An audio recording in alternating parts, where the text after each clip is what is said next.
Could you break down some of that stuff of what you said of like how websites work and the internet works for listeners, but definitely myself.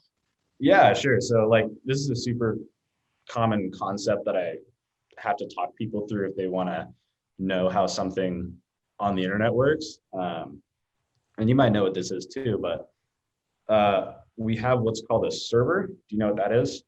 Yeah. So, when you have your laptop, right? You type in, for purposes of this, you just type in google.com.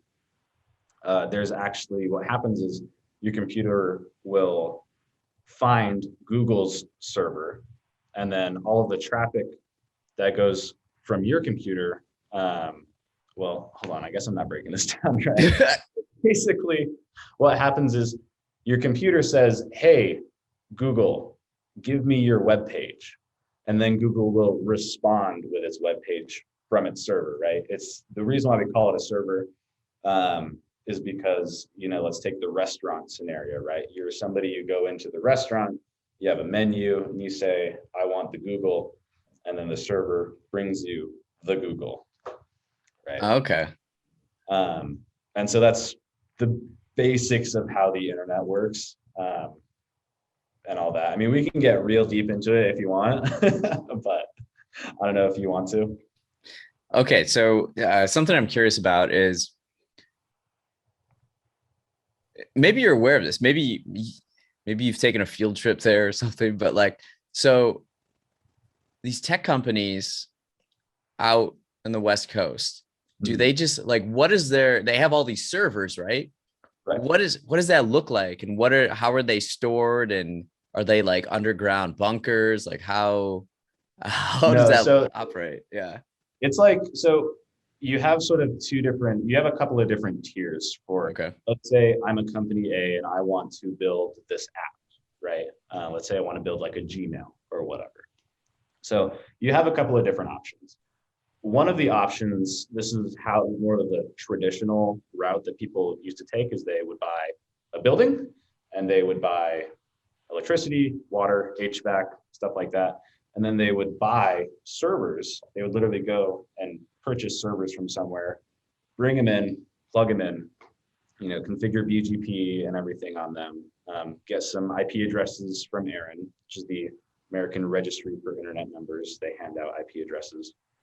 They would buy IP addresses and configure BGP on their servers, which is like a protocol for the internet. And then, those would be the servers for the website that they would want, right? Mhm. But that's not really how a lot of companies do things these days. What we do, like for Verified First, we use a cloud provider. And so what happened is like maybe around in the 2000s-ish, Facebook and Amazon and Google all had these giant data centers where they were hosting their apps. And they were like, oh, hey, we can make money by just renting this space out. And so that's pretty much how a lot of tech companies operate, is they don't do the whole, I'm going to go buy a server and hook it up and everything, right? Because there's a lot of different problems with that. You got to manage a lot and you got to have a team and all that. What a lot of people do is they just go to Amazon. It's called Amazon Web Services, and they'll just rent out a server. And you click a button, you say, how big do I want it to be? I want 2 gigabytes of RAM, 1 CPU core, and it'll just spin it up and it'll give you an IP address that you can remote into it and configure it and everything. And then that's it. Interesting. So if I have so that's how they like store and stuff it, or what they do with it, right? What was that? That's like how they kind of operate now. A lot of big server data centers, and then they rent it out. Yep, exactly. Okay.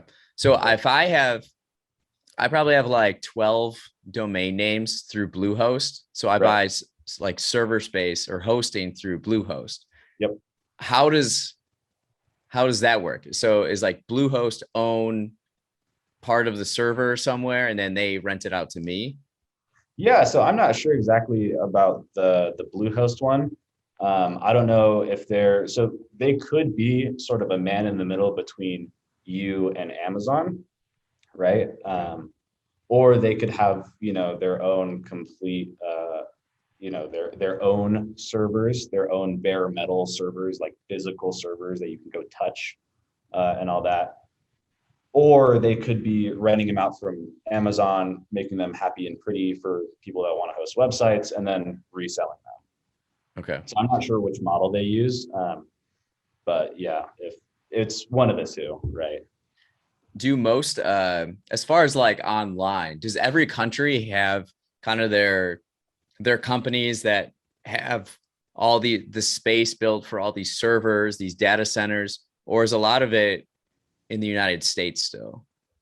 No, it's so it depends on what provider you're using. So Okay. for example, I know about AWS, Amazon Web Services the most.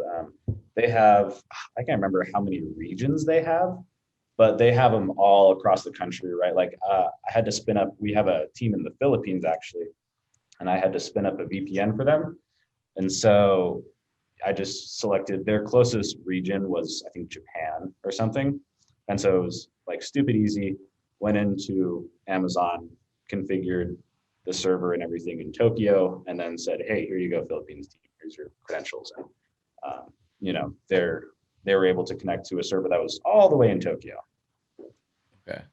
So that Well, they have a lot of data centers all around the world, and I'm sure Google does, and I'm sure Microsoft for Azure does, and all this kind of stuff. They get real into it. so what does like a software engineer, what does that role or responsibility look like? Can you describe that? Yeah, sure. Well, so it kind of differs from company to company, really. At my current role here, I wear a lot of the hats. Okay. Um, and in other companies, like let's say you work for like a Google or a Workday or something, right? Usually you're sort of pigeonholed into you're going to write code, and then your code gets passed off to another team, and then to another team, and eventually it ends up somewhere. Um, so for my role, right, a lot of it is writing the code and then figuring out how to deploy the code. So I'm also doing DevOps stuff, and then managing the code and all that kind of stuff. There's a lot of infrastructure stuff that I do along with the code that I write as well, Okay. because you can't just write code and then have it work, right? I mean, you if you're building something for somebody or you want to run something, you need the infrastructure stuff, which is the storage,